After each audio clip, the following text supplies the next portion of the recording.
Hello बच्चों, कैसे हो। आज आपके 8th ग्रेड वाली बुक के फर्स्ट चैप्टर परिमेय संख्याएं लेके आई हूँ, जिसे पहला क्वेश्चन लिखा है शून्य के लिए निम्नलिखित में से कौन सा कथन सत्य है। अब देखिए, शून्य के लिए बोला है तो हमें मालूम है परिमेय संख्याओं के लिए योग के लिए तत्समक है, मतलब जो ऑप्शन आएगा that is a. Next question second देखते हैं। इसमें लिखा है 2/3 की समतुल्य परिमेय संख्या कौन सी है। समतुल्य परिमेय इक्विवेलेंट पूछा गया। इक्विवेलेंट मतलब 2/3 के बराबर कौन सी ऑप्शन मिलेगा हमें। 2/3 के अकॉर्डिंग कौन सा ऑप्शन मिलेगा। देखिए 3/2 तो एज इट इज़ है, ये कट नहीं सकता। 4/9 भी ये स्क्वायर दिया है, कटेगा नहीं। 4/6 को कट करते हैं तो 2/3 मिलेगा। 2 2 ज़ा 2 3 ज़ा मीन्स क्या मिल रहा है 2/3। तो इस क्वेश्चन के अकॉर्डिंग हमारा आंसर क्या आएगा, सी। नेक्स्ट क्वेश्चन देखते हैं। नेक्स्ट में लिखा है निम्नलिखित में से कौन सी संख्या अपने मानक रूप में है। मानक रूप मतलब ओरिजिनल फॉर्म में है। 20/30 में 0 0 कैंसिल हो जाएगा तो क्या मिलेगा 2/3। 10/4 ये भी कैंसिल हो जाएगा, मतलब ये मानक रूप में नहीं, अपने ओरिजिनल फॉर्म में। 2 5 ज़ा और 2 2 ज़ा मतलब 5/2 मिलेगा। 1/2 कैंसिल नहीं हो सकता, ये ओरिजिनल फॉर्म में है, इसको हम बोल सकते हैं। 6/3 भी 3 से कैंसिल हो जाएगा। 3 1 ज़ा और 3 2 ज़ा। इट मीन्स ओरिजिनल फॉर्म में क्या है, सी। इस क्वेश्चन का आंसर क्या आएगा, सी। नेक्स्ट क्वेश्चन देखते हैं। नेक्स्ट में लिखा है एक 7/2 7/2 मीटर लंबाई वाले कपड़े में से 5/3 मीटर कपड़ा काटने पर कितना कपड़ा शेष बचेगा। अब देखिए काटने बोला है, इट मीन्स अगर हम इसमें से माइनस कर दें, या जैसे हमने राउंड ऑफ लिया, 10 मीटर कपड़ा लिया और 10 मीटर से 5 मीटर हमने निकाल लिया, तो 10 में से 5 माइनस करेंगे।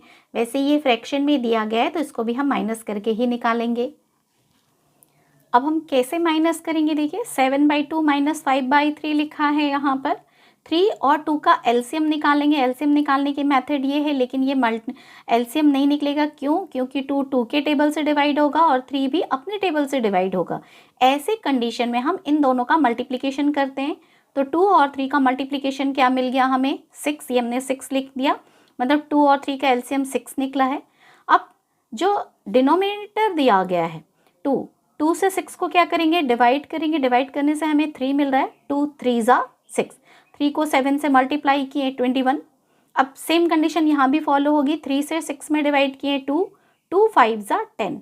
21 में 10 का हम माइनस करेंगे तो कितना मिलेगा, दैट इज 11, और 6 नीचे था, ये 11/6। इट मीन्स क्वेश्चन में बोला है कितना कपड़ा शेष बचेगा, तो 11/6 मीटर कपड़ा शेष बचेगा। क्वेश्चन के अकॉर्डिंग देखें तो क्या पूछा गया है, भूमि का परिमाप कितना होगा। देखिए हमने लिखा है भूमि का परिमाप बराबर, फॉर्मूला क्या होता है, लंबाई 2 देन ब्रैकेट में लंबाई प्लस चौड़ाई, मतलब perimeter of field, then bracket में लेंथ प्लस ब्रेथ आएगा और 2 मल्टीप्लाई होगा। ऐसे हम लिख सकते हैं। अब लेंथ कितनी दी गई है 17/2 और ब्रेथ कितनी दी गई है 13/2। इसको हम कैसे सॉल्व करेंगे, सिंप्लीफाई करना है। 2 और 2 का एलसीएम 2 आया, अभी हमने एलसीएम निकाला था, सेम कंडीशन हम 2 निकालेंगे। जब ये तीनों डेटा सेम हो तो आप इसको डायरेक्ट लिख सकते हो, क्योंकि देखिए 2 से 2 को डिवाइड करेंगे तो मिलेगा 1। 1 में 17 का मल्टीप्लाई करके 17 ही आएगा फिर से। तो जब भी ये दोनों डेटा डिनोमिनेटर और एलसीएम सेम हो तो ऊपर वाली डेटा आप डायरेक्ट बैठा सकते हो। 2 इंटू ब्रैकेट अब हटा देंगे क्योंकि जोड़ करके 30/2 दिख रहा है, तो हम डायरेक्ट लिखेंगे 30/2। 17 में 13 ऐड किया 30। अब 2 से 2 कैंसिल हुआ तो कितना बच रहा है 30 metre. It means option B. Next question देखते हैं। नेक्स्ट में लिखा है -4/9 प्लस -4/9 का मान ज्ञात कीजिए। अब देखिए यही क्वेश्चन मैंने कॉपी में नोट किया है। पहले हम इसके ब्रैकेट को ओपन करेंगे, क्योंकि बोडामास के अकॉर्डिंग ब्रैकेट का काम पहले करते हैं। -4/9 एज इट इज़ रहेगा, लेकिन जैसे ही ब्रैकेट हटाएंगे तो दो साइन एक साथ नहीं रहते हैं, तो प्लस और माइनस को जब मल्टीप्लाई किया जाता है तो हमें माइनस मिलता है। फिर 4/9 लिखा। अब सेम कंडीशन 9 और 9 का हमने एलसीएम निकाला, 9 आएगा। अब ये दोनों डिनोमिनेटर और एलसीएम यदि सेम है तो ऊपर जो डेटा दी गई हमने बार बार यही समझाया है कि ये एक साथ लिख देंगे। अब इसको यदि हम ऐड करते हैं, क्यों? क्योंकि दोनों में सेम साइन है, माइनस होने के बाद ही ये प्लस ही होगा। तो 4 और 4 8 और साइन कौन सा आएगा? माइनस।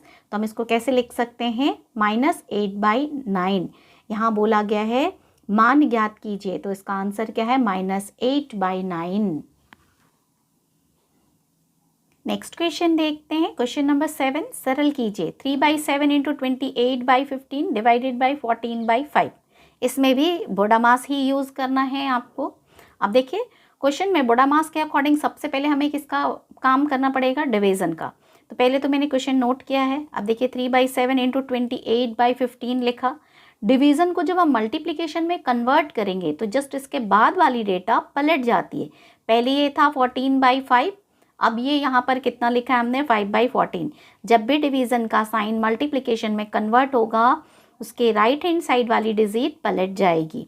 ये हमने 5/14 लिखा। अब देखिए कैंसिल कैसे किया है? 5 1 5, 5 3 15, 14 1 14, 14 2 28। 3 से 3 कैंसिल हो जाएगा क्योंकि ये पूरी डेटा मल्टीप्लिकेशन में है तो आप कट कर सकते हो। 3 से 3 भी कैंसिल हो गया। 2 और 7 कैंसिल नहीं होगा तो ये हमारा आंसर कितना आएगा? 2/7। नेक्स्ट क्वेश्चन देखते हैं। नेक्स्ट में लिखा है एक हवाई जहाज 1 घंटे में 1020 किलोमीटर दूरी तय करती है। कितनी देर में करती है? 1 घंटे में। तो वह 25/6 घंटे में कितनी दूरी तय करेगी? अब क्वेश्चन के अकॉर्डिंग देखिए मैंने थोड़ा सा सॉल्यूशन बनाया है। चूँकि 1 घंटे में एक घंटे में कितना डिस्टेंस कवर करती है? 1020 किलोमीटर। अब हमें मालूम है किसी भी चीज़ का यदि हमें ज़्यादा निकालना है तो हम क्या करते हैं? मल्टीप्लाई करते हैं। इसलिए हमने यहाँ मल्टीप्लाई किया है। और कम यूनिटरी मेथड एक एक नियम के अकॉर्डिंग हम सॉल्व कर रहे हैं। तो हमने क्या किया है? यहाँ पर 25/6 को यहाँ मल्टीप्लाई कर दिया है। तो 6 से देखिए ये डेटा कैंसिल हो जाएगी क्योंकि हमें यहाँ डिविजिबिलिटी रूल अच्छे से क्लियर होना चाहिए।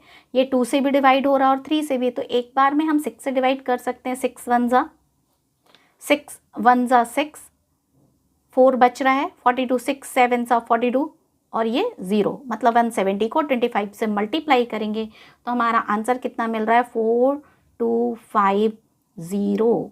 इट मीन्स ये क्या निकल रहा है? किलोमीटर। क्वेश्चन में पूछा गया है कितनी दूरी तय करेगा, तो 4250 किलोमीटर की दूरी तय करेगा।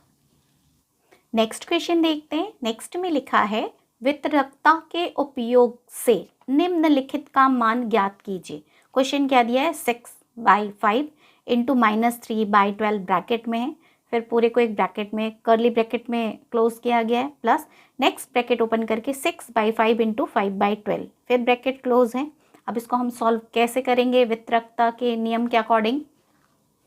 देखिए इसका सॉल्यूशन मैंने क्वेश्चन पहले लिख लिया है, सॉल्यूशन बना रही हूँ। 6/5 और 6/5 इस ब्रैकेट में भी दिया गया है और इस ब्रैकेट में भी दिया गया है, तो हमने कॉमन ले लिया 6/5। वितरकता का नियम यही है, जब कोई भी दो ब्रैकेट में सेम डिजिट दी गई है उसको कॉमन ले लेते हैं। हमने 6/5 को दोनों में से कॉमन ले लिया। यहाँ क्या बच रहा है? -3/12 ये लिखा। साइन जो दिया गया है वो हमने प्लस साइन यूज़ किया और इस ब्रैकेट से यदि 6/5 को हम कॉमन निकालते हैं तो इसमें क्या बच रहा है? 5/12। 12 और 12 का एलसीएम 12 ही आएगा। अब आपको ये क्लियर हो गया होगा।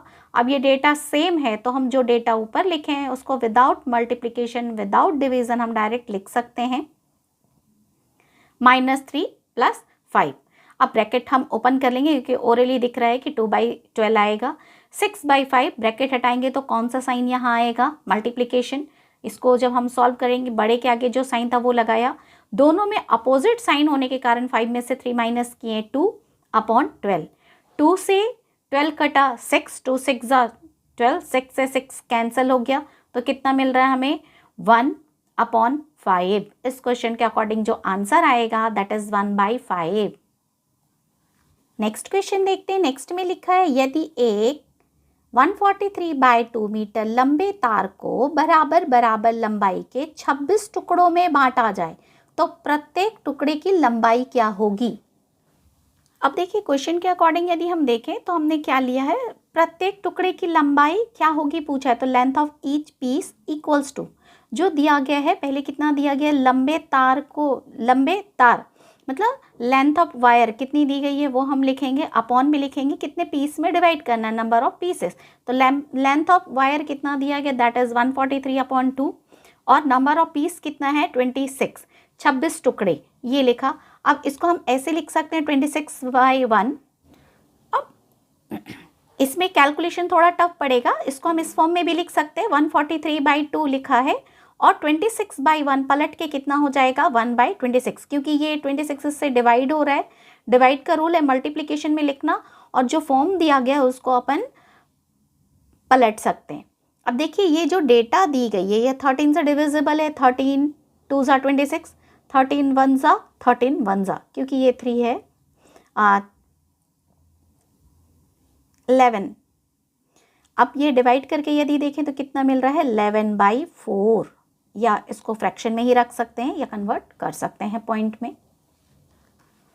नेक्स्ट क्वेश्चन देखते हैं। नेक्स्ट में लिखा है एक किसान के पास 49/4/5 हेक्टेयर क्षेत्रफल का एक खेत है, वह इसे अपने एक पुत्र और 2 पुत्रियों में बराबर बराबर बांटना चाहता है। इट मीन्स एक पुत्र और 2 पुत्रियां कितने भाग में बांटना चाहता है, 3 भाग में। प्रत्येक के भाग का क्षेत्रफल ज्ञात कीजिए। ये मैंने इसमें थोड़ा सॉल्यूशन किया है। एरिया ऑफ ईच पार्ट, प्रत्येक के भाग का क्षेत्रफल, तो कितना मिल रहा है वो टोटल फील्ड जितनी खेत है, और नंबर ऑफ शेयर मतलब एक जन को कितना मिल रहा है, एक पुत्र और 2 पुत्री की बात की गई, मतलब 3 शेयर में डिवाइड करना है, इसलिए टोटल फील्ड कितना है 249/5। कैसे निकाला, देखिए क्वेश्चन में लिखा है 49 then 4/5। अब हम इसको मिक्स फ्रैक्शन से सिंपल फ्रैक्शन में कन्वर्ट करेंगे। 49 में 5 का मल्टीप्लिकेशन करेंगे, कितना मिल जाएगा 245। 245 में 4 को ऐड करेंगे तो 249/5 ये हमने बैठाया है। नंबर ऑफ शेयर कितने हैं, 2 और 1 3, 3 शेयर में डिवाइड करना है तो 3, और हमें मालूम है जब इसको पलटते हैं इसके लिए अपॉन 1 लिख सकते हैं, इसलिए 3/1 लिखा है। अब इसको सिंप्लीफाई करना है, 249/5 इंटू 1/3, 3/1 क्या होगा, पलट जाएगा। 3 से ये डिवाइड किए, 3 1 ज़ा 3, 8 ज़ा 24, 3 3 ज़ा 9, 83/5। नेक्स्ट क्वेश्चन देखते हैं। नेक्स्ट में लिखा है क्या 1 then 2/3 का गुणात्मक प्रतिलोम 0.6 है तो क्यों, और नहीं है तो क्यों नहीं है। अब देखिए क्वेश्चन में जो दिया है वो हमने लिखा है 1 then 2/3 पहले लिखा है, मिक्स फ्रैक्शन से इसको सिंपल फ्रैक्शन में कन्वर्ट करना पड़ेगा। सिंपल फ्रैक्शन में हमने कन्वर्ट किया है, 3 1 ज़ा 3, 3 में 2 ऐड कर दिए 5, और जो डिनोमिनेटर है वो एज इट इज आएगा, तो ये हो गया 5/3। गुणात्मक प्रतिलोम का मतलब होता है इसको पलटना, 5/3 की जगह ये क्या हो जाएगा 3/5। अब प्रतिलोम 0.6 है या नहीं, तो इसको हम चेक करेंगे। इट मीन्स यहाँ 5 से 3 में हम डिवाइड करेंगे, पहले ये 5 के टेबल में 3 नहीं है तो 0 पॉइंट लगाने के बाद यहाँ 0 आ जाएगा, 5 6 ज़ा 30। इट मीन्स जो ये है 0.6 दिया गया है, इट मीन्स इसका 0.6 आएगा, तो ये होगा प्रतिलोम है। बच्चों आपको आज की वीडियो कैसी लगी, क्वेश्चन समझ में आ रहे हैं या नहीं आ रहे हैं, हमें कमेंट में ज़रूर बताइएगा। नेक्स्ट क्वेश्चन नंबर से लेकर के जो पूरा बचा हुआ है 13 14 15, ये मैं नेक्स्ट पार्ट 2 वाले वीडियो में एक्सप्लेन कर दूंगी। तो यदि आपने अभी तक हमारे चैनल को सब्सक्राइब नहीं किया है तो प्लीज़ हमारे चैनल को सब्सक्राइब कर लीजिएगा, जिससे जैसे ही मैं वीडियो अपलोड करूं तो नोटिफिकेशन जल्द से जल्द आपको मिल जाए। एंड शेयर करना ना भूलें। Thank you.